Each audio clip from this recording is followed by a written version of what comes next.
Hello guys, welcome to our channel. आज हम class 11th के बायोलॉजी का chapter number 18 neural control and coordination chapter जो है वो पढ़ने जा रहे हैं।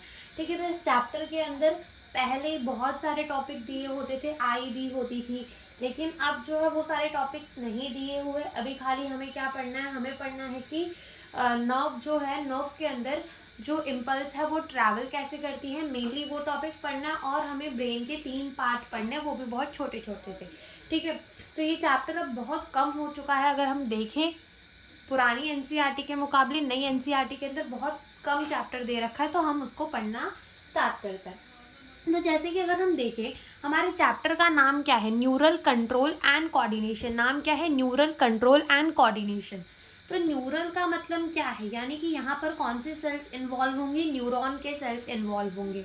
And coordination, neural control and coordination. Neural से हमें क्या समझ में आता है कि यहाँ न्यूरॉन के सेल्स होंगे।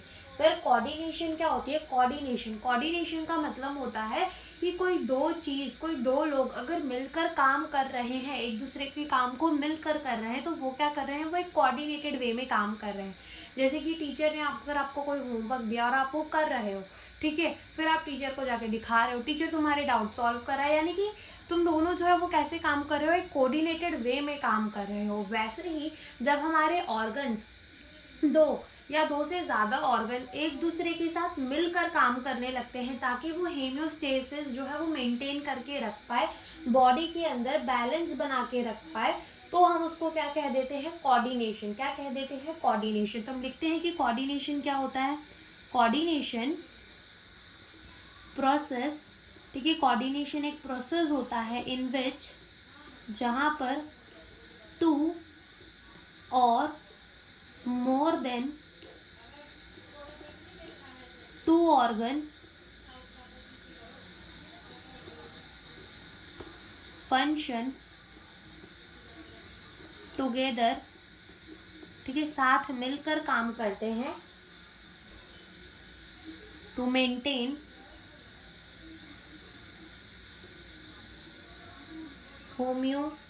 हेमियोस्टेसिस। ठीक है, तो इसी को क्या कह देते हैं, इसी को कह देते हैं कोऑर्डिनेशन। क्या कह देते हैं, इसी को कोऑर्डिनेशन कह देते हैं। ठीक है, अब तुम सोच रहे होगे कि कैसे हमारी बॉडी जो है वो कोऑर्डिनेटेड वे में काम करती है। तो एनसीईआरटी के अंदर एक एक्सरसाइज वाला इसका एग्जाम्पल भी दिया हुआ है कि वहाँ पे कहा गया है कि जब भी आप एक्सरसाइज करते हो, ठीक है, तो वहाँ पर क्या होता है कि एनर्जी जो है वो ज़्यादा चाहिए पड़ती है। क्यों एनर्जी ज़्यादा चाहिए पड़ती है, क्योंकि अभी हमें मसल्स को अपने कॉन्ट्रैक्ट रिलैक्स करना है। मसल्स भी हम एक्सरसाइज करते हैं ना, तो वहाँ मसल्स यूज होते हैं, तो मसल्स को चाहिए होती है एनर्जी, यानी कि ज़्यादा ऑक्सीजन। अब जब ज़्यादा ऑक्सीजन चाहिए तो क्या होता है, ब्रीदिंग रेट जो है वो फास्टर हो जाती है। ब्रीदिंग रेट फास्टर हो गई, ऑक्सीजन तो आने लगा, लेकिन उस ऑक्सीजन को सेल्स तक पहुंचाना भी तो पड़ेगा, मसल्स तक पहुंचाना भी तो पड़ेगा, तो हार्ट बीट भी तेज हो जाती है। हार्ट बीट तेज हो गई, इसका मतलब क्या हो गया कि ब्लड का फ्लो भी बहुत तेज हो चुका है और ऑक्सीजन जो है वो मसल तक भी पहुंचने लगेंगी। यानी कि ये सारी चीज़ें कैसे काम कर रही है, कोऑर्डिनेटेड वे में काम कर रही है। और ये सबको काम करने का कि पहले हार्ट बीट तेज कर दो, वो ब्रीथिंग रेट फास्टर कर दो, हार्ट बीट तेज कर दो, ऑक्सीजन ज़्यादा चाहिए, एनर्जी ज़्यादा चाहिए, तो ये सब कौन बता रहा होगा, सेंट्रल नर्वस सिस्टम, ब्रेन की सारी इन्फॉर्मेशन दे रही होगी। ठीक है, तो जब एक्सरसाइज करोगे तो ये सारी चीज़ें देखने को मिलेंगी, लेकिन जब तुम रुक जाओगे तो सब कुछ जो है वो कैसा हो जाएगा, एकदम नॉर्मल हो जाएगा। यानी कि हमारी बॉडी कैसे काम कर रही थी, एक कोऑर्डिनेटेड वे में काम कर रही थी। ठीक है, तो इसी को क्या कहते हैं, कोऑर्डिनेशन कहते हैं। अब अगर हम देखें तो हमारी पूरी बॉडी के अंदर ना दो सिस्टम मिलकर हमारी बॉडी को मेंटेन करने का काम करती है, और वो कौन सी, एक है एंडोक्राइन सिस्टम और एक है न्यूरल सिस्टम। न्यूरल सिस्टम हम इस चैप्टर के अंदर पढ़ेंगे, दूसरी होती है endocrine system. Endocrine system next chapter के अंदर पढ़ना है, जहाँ पे हमें हॉर्मोन्स के रिलेटेड सारी चीज़ें जो है वो पढ़नी है। तो यहाँ पर थोड़ा सा डिफरेंस हम जान लेते हैं between the neural and the endocrine system. ठीक है, वो भी हम जान लेते हैं। न्यूरल सिस्टम, ठीक है, और यहाँ हम क्या कर देते हैं, एंडोक्राइन सिस्टम। ठीक है, neural system and endocrine system. तो न्यूरल सिस्टम के अंदर न्यूरल सिस्टम के अंदर कम्युनिकेशन के लिए, ठीक है, बातें यहाँ से वहाँ पहुँचाने के लिए कौन इन्वॉल्व रहता है? इन्वॉल्व रहते हैं न्यूरॉन वाले सेल, ठीक है, जो कि आज हम पढ़ेंगे। न्यूरॉन के सेल्स इन्वॉल्व रहते हैं। न्यूरॉन के जो सेल्स होते हैं वो क्या करते हैं? इन्फॉर्मेशन, जैसे मान लो कि अभी तुमने कोई गर्म चीज़ को छुआ, तो वो गर्म चीज़ जब तुमने छुई तो क्या हुआ कि न्यूरॉन ने फटाफट इन्फॉर्मेशन कहाँ पहुँचा दी? ब्रेन में। अब ब्रेन से इन्फॉर्मेशन आई फटाफट की, तुम्हें क्या करना है? तुम्हें उस चीज़ से हाथ हटा लेना है। क्यों? क्योंकि वो गर्म है, ठीक है। तो ये वाला जब चला तो ये क्या चला? ये न्यूरल सिस्टम तब तुम्हारा काम कर रहा था, ठीक है, न्यूरल सिस्टम तब तुम्हारा काम कर रहा था। तो यहाँ पे कम्युनिकेशन के लिए कौन इन्वॉल्व रहता है? न्यूरॉन, ठीक है, न्यूरॉन इन्वॉल्व। लेकिन अगर हम बात करें इन द एंडोक्राइन सिस्टम, तो एंडोक्राइन सिस्टम के अंदर कौन इन्वॉल्व रहते हैं? हार्मोन्स, ग्लैंड्स आर इन्वॉल्व, ठीक है। यहाँ पे ग्लैंड हमें देखने को मिलेंगे, हार्मोन्स देखने को मिलेंगे, ठीक है। तो यहाँ पे हम लिख देंगे यहाँ कौन इन्वॉल्व रहते हैं? हार्मोन इन्वॉल्व, ठीक है। यहाँ पे कौन इन्वॉल्व रहते हैं? हार्मोन इन्वॉल्व रहते हैं, ठीक है। अगर हम बात करें न्यूरल सिस्टम की, तो ये जो इन्फॉर्मेशन भेजता है ना, वो कैसी होती है? शॉर्ट लिव्ड होती है, जल्दी जल्दी पहुंच जाती है, ठीक है। ये कैसी होती है? फास्ट होती है, जल्दी पहुंचती है। एंड कैसी होती है? शॉर्ट लिव्ड होती है, शॉर्ट लिव्ड होती है, ठीक है, शॉर्ट लिव्ड होती है। वेरएज अगर हम बात करें यहाँ, तो जो हार्मोन के थ्रू होता है वो फास्ट तो नहीं होता, वो स्लो होता है, लेकिन वो लंबे समय तक टिकता है। क्योंकि करना क्या पड़ता है कि पहले हार्मोन्स को ब्लड स्ट्रीम्स के अंदर भेजा जाता है, ब्लड से वो कहाँ जाती है? ऑर्गन के पास जाती है, फिर ऑर्गन कुछ एक्ट करता है, वो टारगेट ऑर्गन में जाती है, जब फिर हार्मोन के हमें जो है वो असर देखने को मिलते हैं। लेकिन जो भी हार्मोन वाला असर देखने को मिलता है ना, वो परमानेंटली देखने को मिलता है, लॉन्ग लिव्ड होता है, ठीक है, ज़्यादा समय तक चलता है, ठीक है। तो ये हार्मोन का कैसा होता है? ये होता तो स्लो है, लेकिन ये कैसा होता है? लॉन्ग लिव्ड, हमें ज़्यादा समय तक ये देखने को मिलता है, ठीक है। लॉन्ग लास्टिंग होता है या फिर लॉन्ग लिव्ड होता है, तुम दोनों लिख सकते हो। तो ये हो गई क्या? हमारी न्यूरल सिस्टम। न्यूरल सिस्टम जो है वो पॉइंट टू पॉइंट कनेक्शन देता है, क्विक, एकदम फटाक से कनेक्शन देता है। वेयर एंडोक्राइन सिस्टम जो है वो हार्मोन के थ्रू देता है, और उसका लेट जाती है इन्फॉर्मेशन, लेकिन ज़्यादा समय तक चलती है, ठीक है। अब हम स्टार्ट करते हैं क्या? Neural system. क्या स्टार्ट करते हैं? Neural system. तो सबसे पहली बात ही क्या आती है कि न्यूरल सिस्टम के अंदर जो है वो कौन से सेल्स इन्वॉल्व रहते हैं? न्यूरॉन्स इन्वॉल्व रहते हैं। तो यह बात हम लिखेंगे कि यहाँ पे कौन इन्वॉल्व रहता है? Neurons involve. अब ये जो न्यूरॉन्स यहाँ पे इन्वॉल्व रहते हैं ना, ये जो न्यूरॉन्स यहाँ पे इन्वॉल्व रहते हैं, तो ये क्या कर सकते हैं? ये डिटेक्ट कर सकते हैं, रिसीव कर सकते हैं और ट्रांसमिट कर सकते हैं डिफरेंट काइंड ऑफ स्टिमुलस को। अब स्टिमुलस क्या होता है? अब जैसे मान लो तुमने किसी चीज़ की खुशबू सूंघी, तो क्या वो एक स्टिमुलस है? बिल्कुल है। तुमने किसी चीज़ को देखा तो तुम्हें पता चल रहा है कि तुम क्या देख रहे हो, तो वो भी एक टाइप का स्टिमुलस है, ठीक है। तुमने कोई गर्म चीज़ छू दी, वो भी क्या है? एक टाइप का स्टिमुलस है। तुम्हें कोई आवाज़ सुनाई दे रही है, वो भी क्या है? एक टाइप का स्टिमुलस है, ठीक है। ये सारी ही चीज़ें क्या है? स्टिमुलस है। तो न्यूरॉन जो है वो ऐसे सेल्स होते हैं जो कि डिटेक्ट कर लेते हैं स्टिमुलस को, कि तुमने कोई चीज़ दिखी और तुम्हें पता चल गई कि तुमने क्या देखा, तो यानी कि तुमने डिटेक्ट कर लिया, तुम्हारे न्यूरॉन के सेल्स ने उसे डिटेक्ट कर लिया। डिटेक्ट तो कर ही लेते हैं, साथ ही साथ वो उसे रिसीव भी कर लेते हैं, उस स्टिमुलस को वो रिसीव भी करते हैं, और रिसीव करने के साथ ही साथ वो कहाँ भेज देते हैं? वो ट्रांसमिट कर देते हैं सेंट्रल नर्वस सिस्टम को, यानी कि ब्रेन को भी वो चीज़ें वो क्या करते हैं? ट्रांसमिट कर देते हैं, ठीक है। तो न्यूरॉन इन्वॉल्व रहते हैं। न्यूरॉन जो है वो क्या कर सकते हैं? Detect, neuron can detect, receive and transmit different kind of stimuli, ठीक है। अब अगर हम बात करें कि जो न्यूरल सिस्टम होता है ना, ये न्यूरल सिस्टम ये बहुत सिंपल होता है लोअर इन्वर्टेब्रेट, जैसे कि हाइड्रा के अंदर। हाइड्रा के अंदर हमें क्या देखने को मिलता है? न्यूरल सिस्टम देखने को तो मिलता है, वहाँ पे हमें नेटवर्क ऑफ न्यूरॉन देखने को मिलते हैं, उसके अंदर हमें ब्रेन वगैरह नहीं देखने मिलता। और जो न्यूरॉन हमें देखने को भी मिलते हैं ना हाइड्रा के अंदर, वो हमें कैसे न्यूरॉन देखने को मिलते हैं? ए पोलर न्यूरॉन। हम लिखेंगे कि जो न्यूरल सिस्टम है ना, किसके अंदर? लोअर इनवर्टेब्रेट्स के अंदर कैसा होता है? बहुत सिंपल होता है, ठीक है। तो इन lower invertebrates, lower in vertebrates, ठीक है। लोअर इनवर्टेब्रेट्स के अंदर क्या होता है, न्यूरल सिस्टम जो है वो सिंपल रहता है। एग्जाम्पल किसका ले लो, हाइड्रा का ले लो। यहाँ पर हमें क्या देखने को मिलते हैं, यहाँ पर हमें देखने को मिलते हैं न्यूरॉन्स, ठीक है। लेकिन कैसे न्यूरॉन, नेटवर्क ऑफ न्यूरॉन तो यहाँ पे हमें देखने को मिलता है, नेटवर्क ऑफ न्यूरॉन, ठीक है। नेटवर्क ऑफ न्यूरॉन देखने को मिलता है, लेकिन कैसे न्यूरॉन यहाँ पे हमें देखने को मिलते हैं, ए पोलर न्यूरॉन। ए पोलर न्यूरॉन का मतलब होता है ना, इसके अंदर देखो सबसे पहले हमें यहाँ क्या देखने को मिलेगी, ए पोलर न्यूरॉन देखने को मिलेंगे। ए पोलर न्यूरॉन जो है ना वो कुछ ऐसे दिखते हैं, ठीक है। ना इनके पास डेंड्राइट्स होती है, ना इनके पास एक्सॉन होते हैं, जो कि अब आगे हम पढ़ेंगे कि डेंड्राइट्स और एक्सॉन क्या होते हैं। लेकिन यहाँ पर हमें ऐसे न्यूरॉन्स का नेटवर्क देखने को मिलता है, ना इनके पास डेंड्राइट्स होती, ना इनके पास एक्सॉन होता। फिर अगर हम बात करें इंसेक्ट्स की, ठीक है, इंसेक्ट्स के अंदर क्या होता है, ब्रेन आ जाता है, लेकिन ब्रेन जो है वो इतना ज़्यादा वेल डेवलप नहीं होता। अगर तुमने कॉकरोच पढ़ा होगा तो तुमने उसमें पढ़ा होगा कि उसका ब्रेन कैसे रिप्रेजेंट किया जाता है, बाय द सुप्रा ईसोफेजस गैंग्लियन, ठीक है। फिर उसके पास डबल नर्व कॉर्ड होते हैं, ठीक है। तो ये सारी चीज़ें तुमने पढ़ी होगी, यानी कि थोड़ा तो इससे क्या है, एडवांस है, ठीक है। तो इंसेक्ट के अंदर हमें क्या देखने को मिल जाती है, ब्रेन, ब्रेन देखने को मिल जाती है, ठीक है। along with number of ganglion या फिर गैंग्लिया एंड न्यूरल टिश्यू।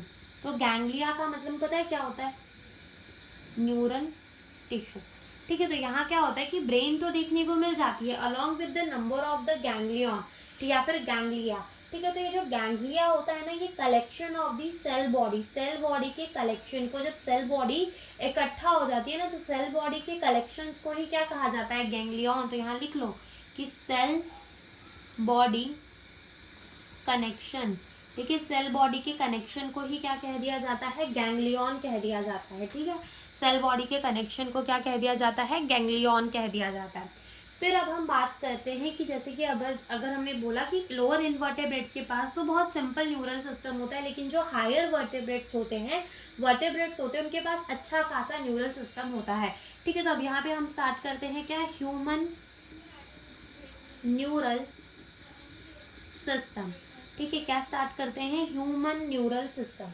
अगर हम बात करें ह्यूमन न्यूरल सिस्टम की, तो मेन जो यहाँ पे इस चैप्टर की शुरुआत है वो यहीं से होती है, कहाँ से, ह्यूमन न्यूरल सिस्टम से, ठीक है। या ह्यूमन न्यूरल सिस्टम कह लो या फिर क्या कह लो, ह्यूमन नर्वस सिस्टम भी कह लो, दोनों बातें जो हैं वो चलेगी, ठीक है। तो सबसे पहले अगर हम देखें जो ह्यूमन न्यूरल सिस्टम है ना, तो जो ह्यूमन न्यूरल सिस्टम है वो दो पार्ट्स के अंदर डिवाइडेड होता है, सेंट्रल नर्वस सिस्टम और पेरिफेरल नर्वस सिस्टम। तो हम भी लिखते हैं जो ह्यूमन न्यूरल सिस्टम है वो क्या है, टू पार्ट्स के अंदर डिवाइडेड है। एक होता है CNS और एक होता है PNS। CNS का मतलब होता है सेंट्रल न्यूरल सिस्टम और PNS का मतलब होता है पेरिफेरल न्यूरल सिस्टम, ठीक है। पेरिफेरल न्यूरल सिस्टम, एक होता है सेंट्रल न्यूरल सिस्टम और एक होता है पेरिफेरल न्यूरल सिस्टम। तो देखो नाम में ही समझ आ रहा है सेंट्रल न्यूरल सिस्टम, यानी कि ये बॉडी के सेंटर में प्रेजेंट होगा, ठीक है। ये क्या होगा, बॉडी के सेंटर में प्रेजेंट होगा central neural system. Whereas peripheral neural system ये बॉडी के पेरिफेरीज में प्रेजेंट होगा। तो अगर तुम देखो तो होता क्या है कि सेंट्रल नर्वस सिस्टम तो अगर बॉडी के सेंटर में प्रेजेंट होगा, तो बॉडी के सेंटर पे क्या प्रेजेंट होता है, ब्रेन प्रेजेंट होता है। ब्रेन के नीचे क्या प्रेजेंट होता है, स्पाइनल कॉर्ड प्रेजेंट होता है। तो ये किसके अंदर इंक्लूडेड हो जाता है, सेंट्रल नर्वस सिस्टम। फिर ब्रेन से क्या होती है, नर्व्स निकल रही होती है, ब्रेन से नर्व्स निकल रही होती है, स्पाइनल कॉर्ड से नर्व निकल रही होती है, जो कि पूरी की पूरी बॉडी में फिर जो है फैलती है, ठीक है। तो ये जो नर्व्स निकल रही है ना, इन्हीं को क्या कह दिया जाता है, इन्हीं को कह दिया जाता है पेरिफेरल न्यूरल सिस्टम, ठीक है। तो ये भी हम डायग्राम बना के समझते हैं कि सेंट्रल न्यूरल सिस्टम के अंदर क्या क्या इंक्लूडेड रहेगा, ब्रेन, ठीक है, ब्रेन इंक्लूडेड रहेगा और साथ ही क्या इंक्लूडेड रहेगा, स्पाइनल कॉर्ड, ठीक है। ये किसके अंदर इंक्लूडेड रहेंगे, सेंट्रल नर्वस सिस्टम के अंदर। तो जैसे हम बना लेते हैं एक ऐसे ही डायग्राम, मान लो ये क्या है, ब्रेन है और नीचे हमने क्या बना दिया, नीचे हमने बना दिया स्पाइनल कॉर्ड, ठीक है। नीचे हमने क्या बना दिया, स्पाइनल कॉर्ड। Spinal cord. ठीक है, तो ये किसके अंदर इंक्लूडेड है, ये इंक्लूडेड है in the central nervous system. ठीक है, अब क्या होता है कि ब्रेन से नर्व्स निकल रही होती हैं, ब्रेन से नर्व्स निकल रही होती हैं, यहाँ से भी निकलेंगी दोनों साइड से, और ऐसे ही स्पाइनल कॉर्ड से भी नर्व्स निकल रही होती हैं, स्पाइनल कॉर्ड से भी नर्व निकल रही होती है। तो जो ब्रेन से नर्व निकल रही होती है उन्हें क्या कह दिया जाता है, उन्हें कह दिया जाता है क्रेनियल नर्व। क्रेनियल नर्व्स क्यों, क्योंकि वो कहाँ से निकल रही है, ब्रेन से निकल रही है। ठीक है, तो इनको क्या कह देंगे, क्रेनियल नर्व कह देंगे। और अगर हम बात करें ये नर्व्स, तो ये कहाँ से निकल रही है, फ्रॉम द स्पाइनल कॉर्ड, तो इनको क्या कह दिया जाता है, इनको कह दिया जाता है स्पेनियल नर्व। क्या कह दिया जाता है, स्पाइनल नर्व। ठीक है, इन्हें क्या कह दिया जाता है, स्पाइनल नर्व। और जो ब्रेन से निकल रही है उन्हें कह दिया जाता है क्रेनियल नर्व। तो ब्रेन से ना total 12 pair of the cranial nerves निकल रही होती है, यानी कि 12 पेयर, 12 नर्व यहाँ से निकल रही होती है और 12 नर्व जो है वो यहाँ से निकल रही होती है। सेम स्पाइनल कॉर्ड से 31 पेयर ऑफ दी नर्व निकल रही होती है, 31 पेयर यहाँ से, 31 पेयर यहाँ से। ठीक है, तो क्रेनियल नर्व कितनी होती है, 12 होती है, 12 पेयर होती है, और स्पाइनल नर्व कितनी होती है, 31 पेयर होती है। ठीक है, 31 क्या होती है, पेयर होती है। तो ये हमने समझ लिया। अब देखो, मैंने बोला कि सेंट्रल नर्वस सिस्टम यानी कि वो बॉडी के कहाँ लोकेटेड है, सेंटर में लोकेटेड है। तो बॉडी के सेंटर में कौन लोकेटेड है, ब्रेन और स्पाइनल कॉर्ड। ठीक है, और ये जो नर्व्स निकल रही है ये कहाँ जाएंगी, ये पेरीफेरी पे जाएंगी। ठीक है, यानी कि ये बाजू में है, बाजू में है, इसका मतलब ये कहाँ आ जाएंगी, पेरीफेरल नर्वस सिस्टम के अंदर। तो ये जो नर्व्स है ना, ये किसके अंदर होंगी, ये नर्व हो गई, ये नर्व हो गई, तो ये होंगी किसके अंदर, पेरीफेरल नर्वस सिस्टम के अंदर। तो समझ में आया कि सेंट्रल नर्वस सिस्टम में क्या इंक्लूडेड होगा, ब्रेन और स्पाइनल कॉर्ड, और पेरीफेरल नर्वस सिस्टम के अंदर क्या इंक्लूडेड होंगी, नर्व, क्रेनियल्स और स्पाइनल नर्व। अब पेरीफेरल नर्वस सिस्टम के अंदर ये नर्व भी जो होती है ना, वो 2 टाइप की होती है, नर्व्स भी जो होती है वो 2 टाइप की होती है। अब मान लो तुमने किसी गर्म चीज़ को छुआ, ठीक है, तो तुम्हारा ये जो सिग्नल है कि तुमने किसी गर्म चीज़ को टच किया, वो कहाँ जाएगा, तुम्हारी ब्रेन के पास जाएगा। फिर ब्रेन से भी सिग्नल आएगा, तो कहाँ से आएगा, ब्रेन से सिग्नल आएगा और तुम्हारे हाथों तक आ जाएगा। ठीक है, तो ये जो सारी चीज़ें चल रही है वो नर्व से होते होते होते होते जा रही होंगी। तो तुम्हें क्या लगता है कि जिस नर्व से इन्फॉर्मेशन तुम्हारी उंगली से ब्रेन में गई, क्या वही नर्व से जो इन्फॉर्मेशन है वो ब्रेन से उंगली तक आ जाएगी, ऐसा नहीं होता। तो इसके लिए अलग अलग नर्व जो है वो यूज़ होती हैं। ठीक है, तो ऐसे ही हमारे पेरीफेरल नर्वस सिस्टम के अंदर कितने टाइप की है नर्व्स हमें देखने को मिलती है, 2 टाइप की नर्व्स जो है वो हमें देखने को मिलती है। एक हमें देखने को मिलती है एफेरेंट फाइबर। ठीक है, एक हमें देखने को मिलती है एफेरेंट फाइबर्स, या फिर तुम नर्व भी कह सकते हो, और एक हमें देखने को मिलती है ईफेरेंट फाइबर। ठीक है, एक हमें देखने को मिलती है ईफेरेंट फाइबर। जो एफेरेंट फाइबर है हम इसको सेंसरी न्यूरॉन भी कह देते हैं। क्या कह देते हैं, सेंसरी न्यूरॉन। ठीक है, और जो ईफेरेंट फाइबर है हम इन्हें क्या कह देते हैं, मोटर न्यूरॉन। हम इन्हें क्या कह देते हैं, मोटर न्यूरॉन। क्या कह देते हैं हम इसे, मोटर न्यूरॉन भी कह देते हैं। ठीक है, तो हमने क्या बोला कि जो हमारी पेरीफेरल नर्वस सिस्टम है, ठीक है, पेरीफेरल न्यूरल सिस्टम है, उसके अंदर हमें 2 टाइप की नर्व्स देखने को मिलती है, एफेरेंट फाइबर और ईफेरेंट फाइबर। एफेरेंट को ही हम क्या कह देते हैं, सेंसरी न्यूरॉन, और ईफेरेंट को हम क्या कह देते हैं, ईफेरेंट को हम कह देते हैं क्या, मोटर न्यूरॉन। ईफेरेंट को हम क्या कह देते हैं, मोटर न्यूरॉन। अब होता क्या है कि मान लो तुम्हारे ब्रेन से इंफॉर्मेशन तुम्हारे ऑर्गन तक आई। ठीक है, तुम्हारे ब्रेन से इंफॉर्मेशन कहाँ तक आई, तुम्हारे ऑर्गन तक आई। तो वो किस नर्व के थ्रू आ रही होगी, वो आ रही होगी ईफेरेंट फाइबर के थ्रू, वो आ रही होगी मोटर न्यूरॉन के थ्रू। और अगर तुम्हारे ऑर्गन से जो स्टिमुलस है वो कहाँ जा रही है, सेंट्रल नर्वस सिस्टम पे जा रही है, जो इन्फॉर्मेशन है वो तुम्हारे ऑर्गन से कहाँ जा रही है, सेंट्रल नर्वस सिस्टम में जा रही है, तो वो जाएगी बाय द सेंसरी न्यूरॉन या फिर एफेरेंट न्यूरॉन। ठीक है, तो ये बात भी हम यहाँ पर समझ लेते हैं कि जैसे कि मान लो ये तुम्हारा क्या हो गया, ये तुम्हारा हो गया सेंट्रल नर्वस सिस्टम, CNS, और ये मान लो तुम्हारा कोई ऑर्गन है। ठीक है, ये तुम्हारा क्या है, मान लो कोई ऑर्गन है। ओके, अब क्या होगा कि ऑर्गन से इंफॉर्मेशन तुम्हारे कहाँ आई, सेंट्रल नर्वस सिस्टम में आई।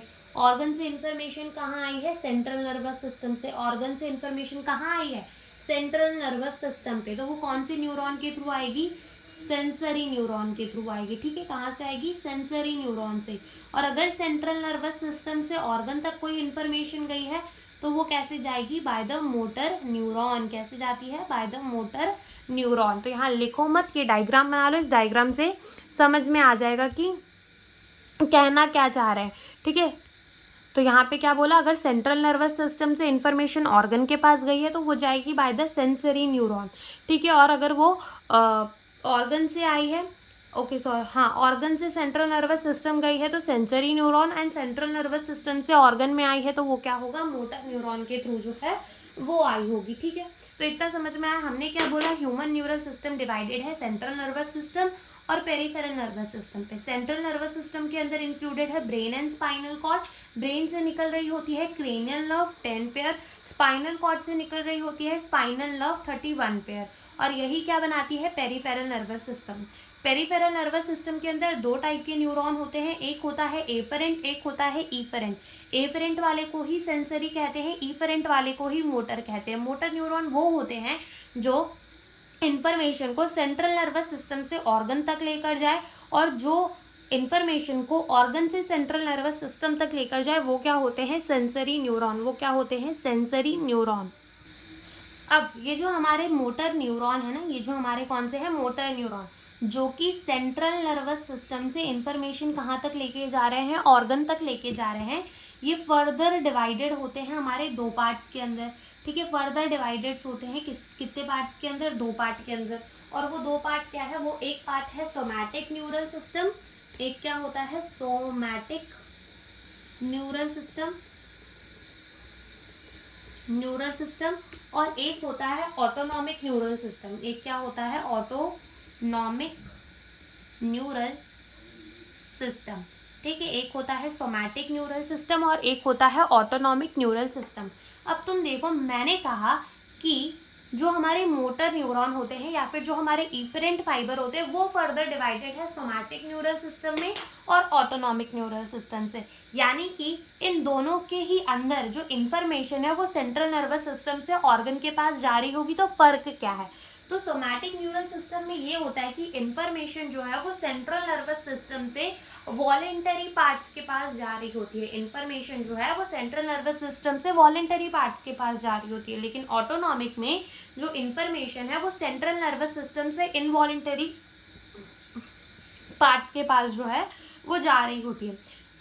ठीक है, समझ में आया क्या। हमने कहा कि सोमैटिक न्यूरल सिस्टम में क्या होगा, जैसे कि मान लो ये तुम्हारा क्या है, सेंट्रल नर्वस सिस्टम, ये क्या है, सेंट्रल नर्वस सिस्टम है। ठीक है, और ये क्या है, ऑर्गन है, लेकिन इस बार ये कौन सा ऑर्गन है, ये कोई वॉलेंटरी ऑर्गन है। कैसा है, कोई वॉलेंटरी ऑर्गन है, जैसे कि स्केलेटल मसल। तो इन्फॉर्मेशन सेंट्रल नर्वस सिस्टम से कहाँ जा रही है, वॉलेंटरी ऑर्गन में जा रही है, तो ये क्या होगा, सोमैटिक न्यूरल सिस्टम। वेयर यहाँ देखो ये क्या है, सेंट्रल नर्वस सिस्टम, और इस बार ये क्या है, ऑर्गन, लेकिन ये किस टाइप का ऑर्गन है, इस बार इनवॉलेंटरी ऑर्गन है। अब वॉलेंटरी इनवॉलेंटरी ऑर्गन पता है ना, वॉलेंटरी ऑर्गन वो होते हैं जो कि हम अपने मन से चला सकते हैं उनको। जैसे कि अभी मेरा मन क्या है, मैं अपने हाथ हिलाऊं, मैं हिला सकती हूँ, मैं चलूँ, मेरा मन कर रहा है मैं चलूँ तो मैं चल सकती हूँ। लेकिन क्या मैं ऐसा कह सकती हूँ कि मैंने खाना अपने फूड पाइप के बीच में रख लेना है, उसको पेट में नहीं जाने देना, ऐसा मैं नहीं कर सकती। क्यों, क्योंकि वो एक टाइप का इनवॉलेंटरी ऑर्गन है, वो खुद का काम खुद कर लेगा। ठीक है, तो अगर सेंट्रल नर्वस सिस्टम से जो इन्फॉर्मेशन है वो कहाँ जा रही है, इनवॉलेंटरी ऑर्गन के पास जा रही है, तो वो हमारा क्या हो जाएगा, ऑटोनॉमिक न्यूरल सिस्टम। ठीक है, सोमैटिक न्यूरल सिस्टम, जब सेंट्रल नर्वस सिस्टम से इन्फॉर्मेशन कहाँ जा रही हो, वॉलेंटरी ऑर्गन के पास। एंड ऑटोनॉमिक न्यूरल सिस्टम, जब इन्फॉर्मेशन जो है वो सेंट्रल नर्वस सिस्टम से कहाँ जा रही हो, इनवॉलेंटरी ऑर्गन के पास जा रही हो, तो वो क्या हो जाता है, ऑटोनॉमिक न्यूरल सिस्टम। और दोनों के ही अंदर, in the somatic neural system और in the autonomic neural system, दोनों के अंदर ही कौन से टाइप के न्यूरॉन होते हैं, मोटर न्यूरॉन, यानी कि कौन से वाले, इफरेंट फाइबर। ठीक है, फिर जो हमारे ऑटोनॉमिक न्यूरल सिस्टम होते हैं, यानी कि जो इन्फॉर्मेशन सेंट्रल नर्वस सिस्टम से इनवॉलेंटरी ऑर्गन के पास लेके जाते हैं, वो भी कैसे होते हैं, दो टाइप के होते हैं। एक होता है सिंपैथिक न्यूरल सिस्टम और एक होता है पैरासिम्पैथिक न्यूरल सिस्टम। तो इसे भी हम देख लेते हैं। ये ऑटोनॉमिक न्यूरल सिस्टम का पार्ट है। ठीक है, सेंट्रल नर्वस सिस्टम का पार्ट मत समझ लेना। ये होगा हमारा सिंपैथेटिक न्यूरल सिस्टम और एक होता है हमारा पैरासिम्पैथेटिक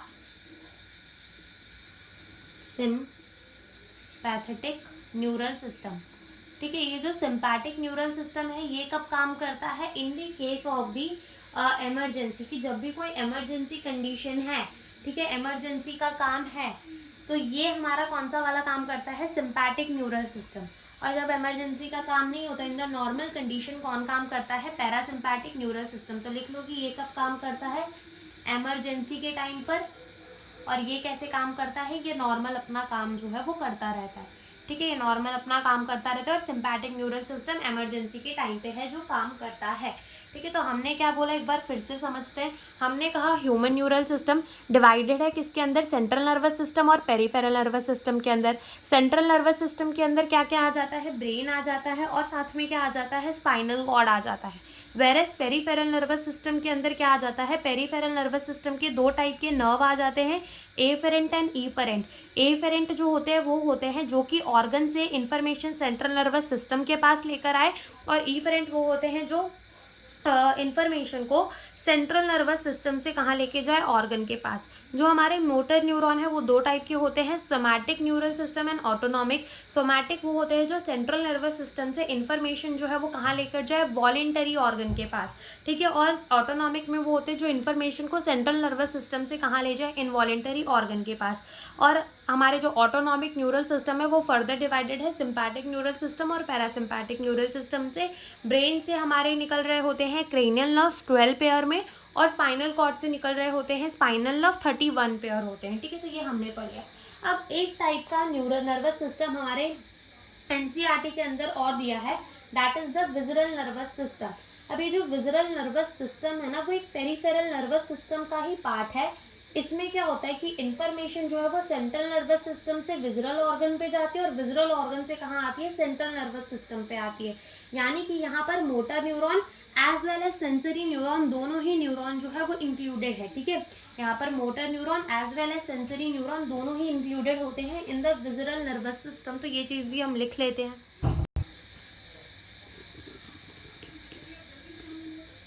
विज़रल नर्वस सिस्टम, ठीक है, विज़रल नर्वस सिस्टम।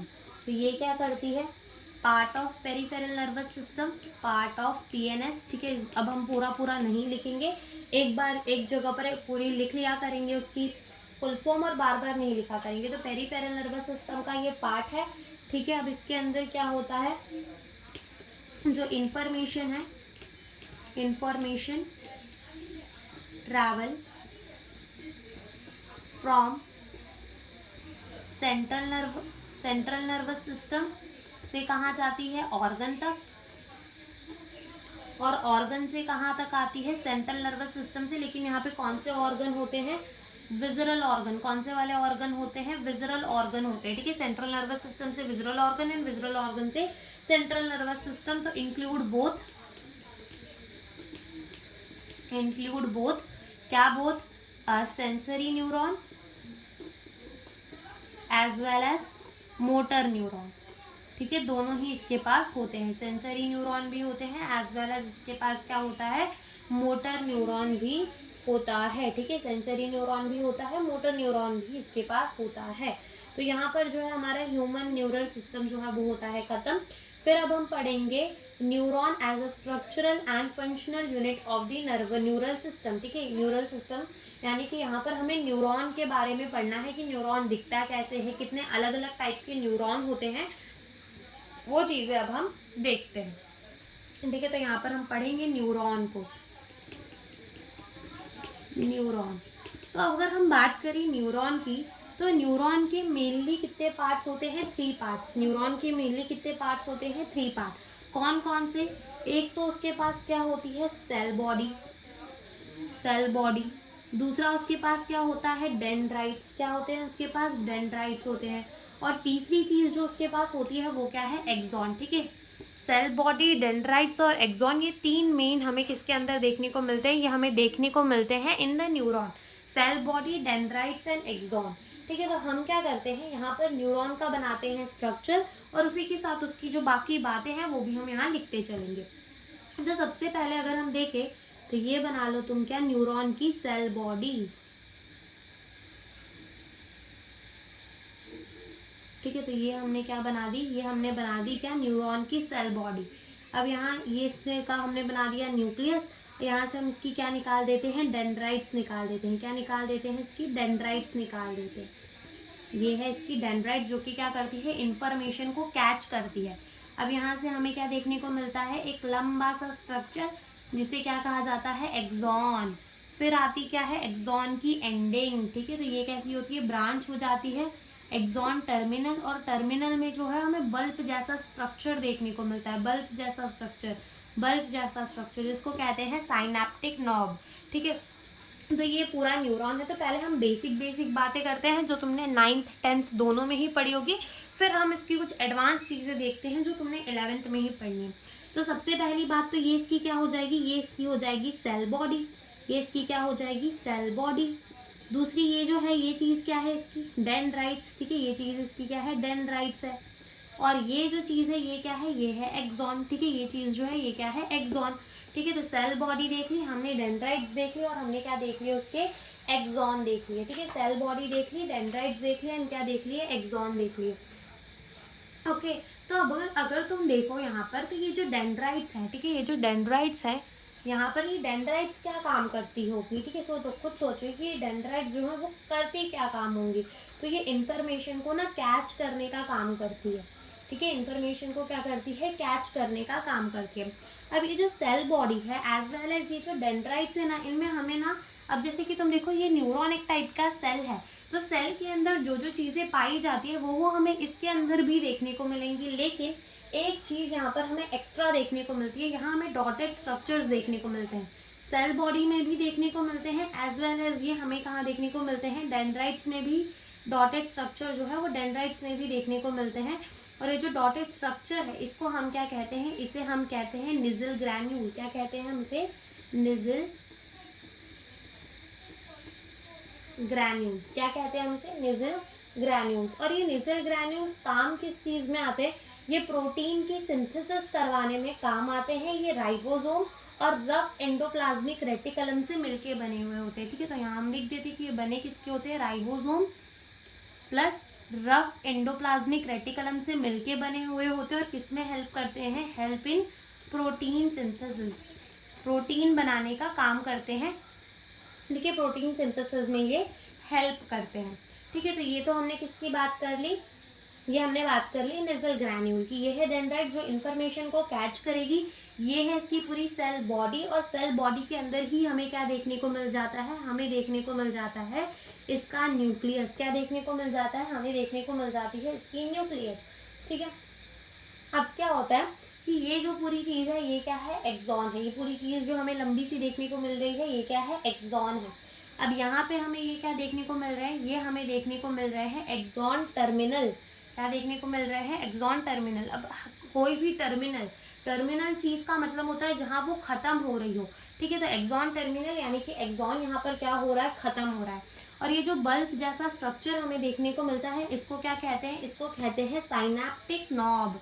क्या कहते हैं, साइनेप्टिक नॉब, ठीक है। बल्ब जैसा स्ट्रक्चर देखने को मिलता है जिसे हम क्या कह देते हैं, बल्ब लाइक स्ट्रक्चर, जिसे हम क्या कह देते हैं, साइनेप्टिक नॉब कह देते हैं। क्या कह देते हैं कि एक्सॉन टर्मिनल जो है वो एंड होता है एक बल्ब लाइक स्ट्रक्चर पे। यहाँ पे लिख लो बल्ब लाइक, ठीक है, जिसे क्या कह देते हैं, साइनेप्टिक नॉब कह देते हैं।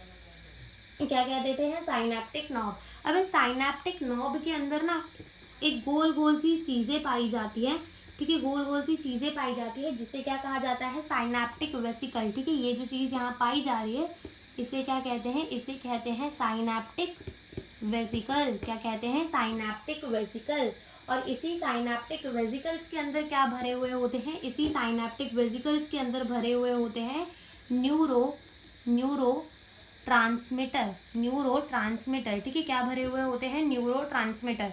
अब जब क्या होता है कि जब भी इंफॉर्मेशन जो है ना यहाँ से यहाँ आती है तो ये न्यूरो ट्रांसमीटर जो है ना ये रिलीज होते हैं और तब इन्फॉर्मेशन जो है वो दूसरे न्यूरॉन में जाती है, ठीक है, जो कि हम आगे पढ़ेंगे। अभी बस इतना याद रख लो, साइनेप्टिक वेसिकल गोल सा स्ट्रक्चर और उसके अंदर क्या भरा हुआ होगा, न्यूरो ट्रांसमीटर भरा होगा। क्या भरा हुआ होगा, न्यूरो ट्रांसमीटर भरा हुआ होगा।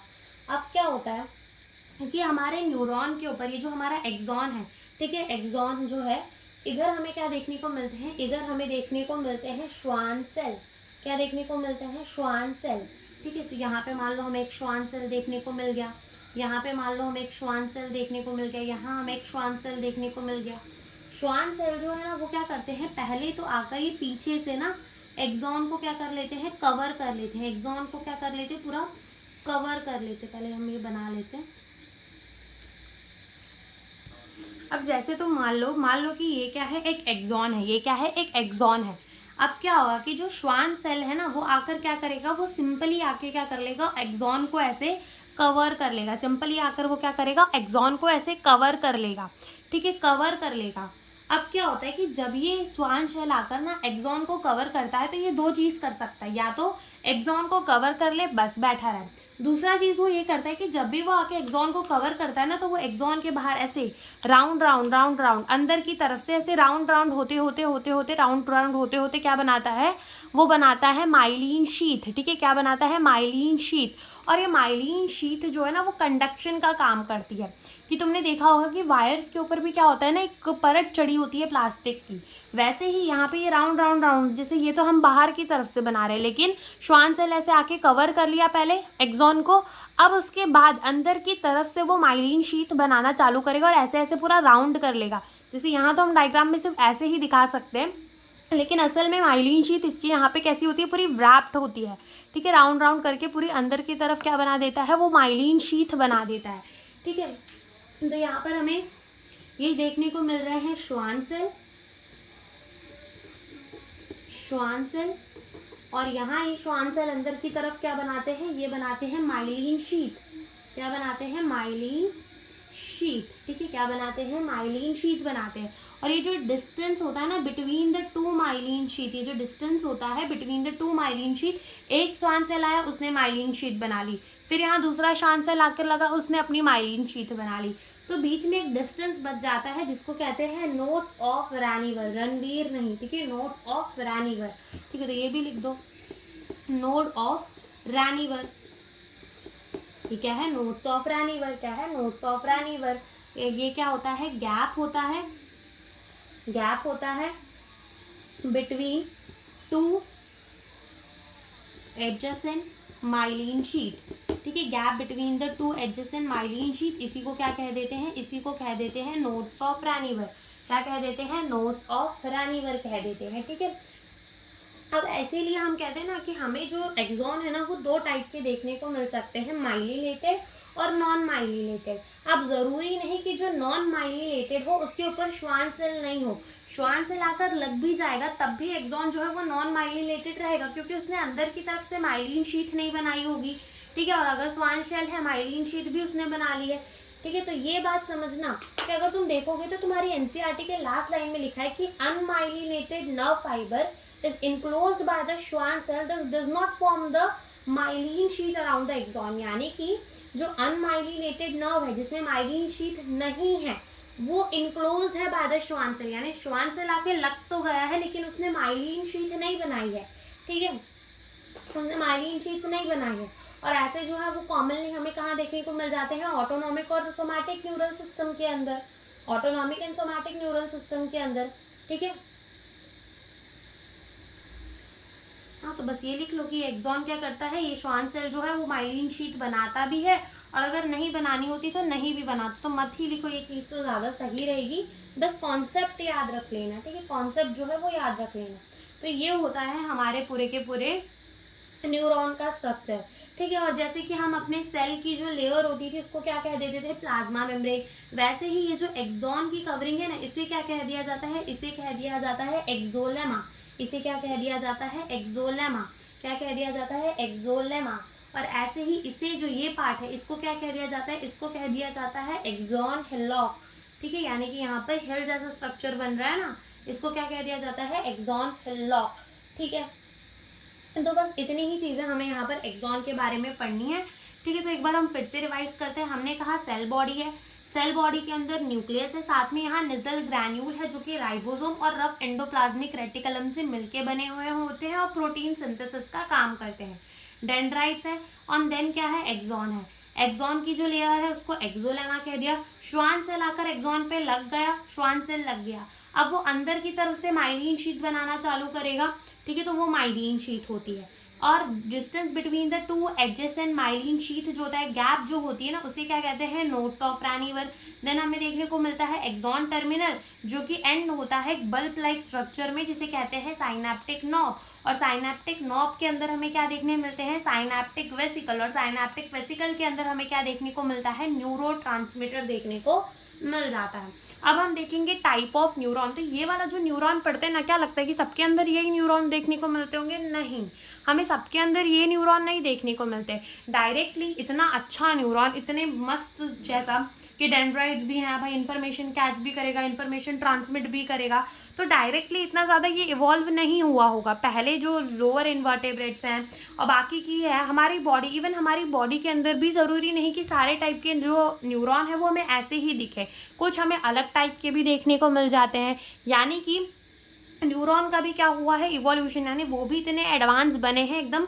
पहले वो ऐसे इतने एडवांस नहीं थे। तो हम देखेंगे अब क्या, type of the neuron. Type of neuron.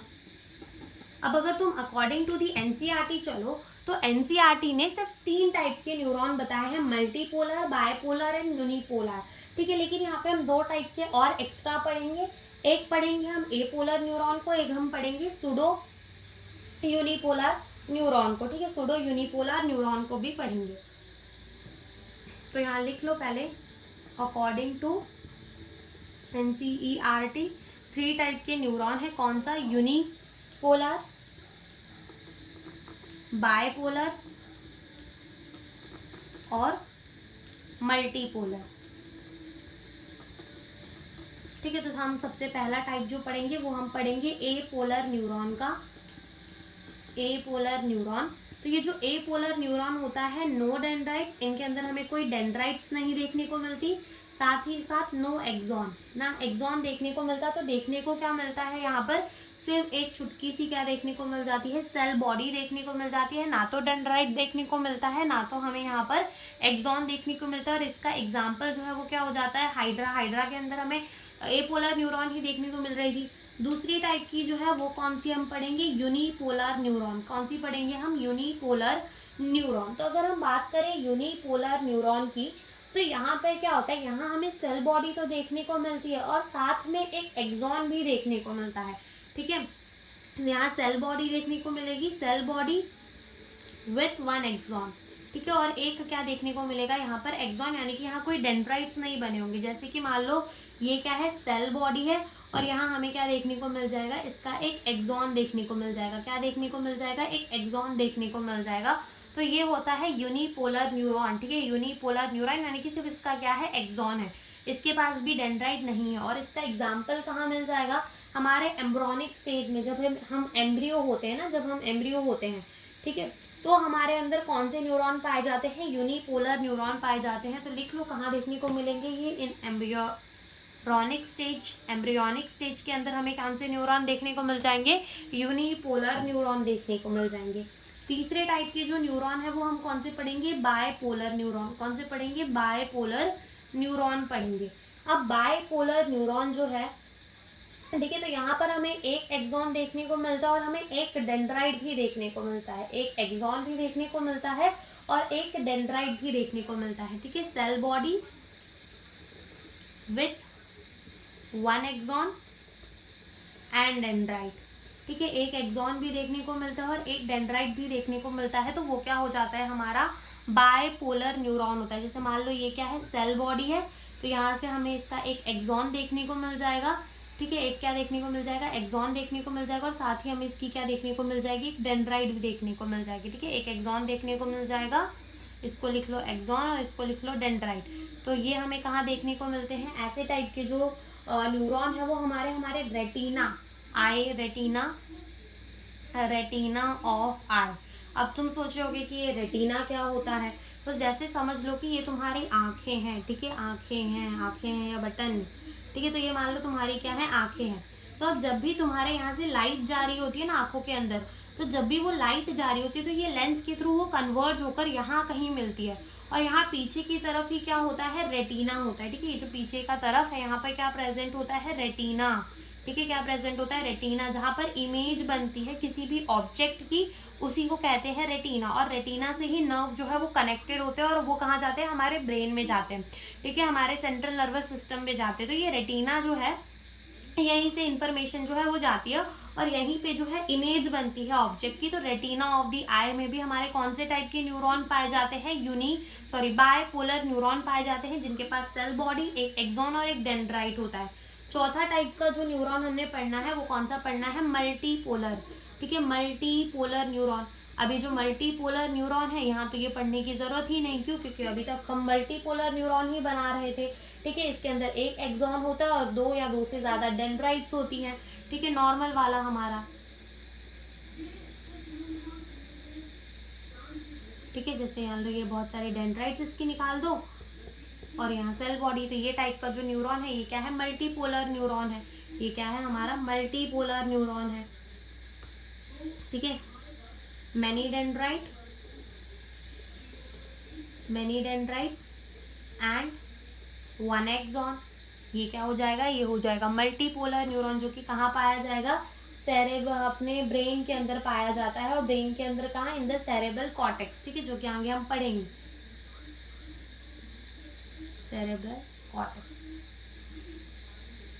ठीक है, और फिर लास्ट टाइप का जो हम पढ़ेंगे वो हम पढ़ेंगे सूडो यूनिपोलर। ठीक है, pseudo unipolar neuron, pseudo unipolar neuron, pseudo unipolar neuron. अब देखो इसके नाम में ही आ रहा है सूडो, सूडो का मतलब होता है फॉल्स। अब ऐसा क्यों कह रहे हैं कि ये सूडो यूनिपोलर न्यूरॉन है। अब देखो मान लो कि इसके अंदर क्या थी, सेल बॉडी थी। अब बनना तो इसको सूडो यूनिपोलर ही था, यानी कि इसको अपना एक ही एक्सॉन देना था। यूनिपोलर के अंदर क्या हो रहा था, वन एक्सॉन पाया जा रहा था, इसको भी अपना एक ही एक्सॉन निकालना था। तो मन तो घर से ये ऐसे ही बना के चला था कि हाँ भाई एक ही एक्सॉन निकालना है, सूडो यूनिपोलर न्यूरॉन बनना है। लेकिन आगे जाके ये क्या करता है, अपना एक डेंड्राइट्स बना देता है और एक क्या बना देता है, एक्सॉन बना देता है। एक डेंड्राइट्स बना देता है और एक क्या बना देता है, एक्सॉन बना देता है। तो बन तो यूनिपोलर आता है, लेकिन फिर बन क्या गया, बायपोलर बन गया। इसीलिए इसको क्या कह दिया जाता है, इसको कह दिया जाता है सूडो यूनिपोलर, जो कि स्पाइनल कॉर्ड में पाए जाते हैं। अभी तुम ये ना ही लिखो तो ज़्यादा सही रहेगा, क्योंकि एनसीईआरटी के अंदर नहीं दिया हुआ। ठीक है, तो ये होते हैं सूडो यूनिपोलर न्यूरॉन। ठीक है, क्या होते हैं, सूडो यूनिपोलर न्यूरॉन। ओके, और यहाँ पर हम एक चीज़ और पढ़ेंगे, वो चीज़ ये है कि माइलिनेटेड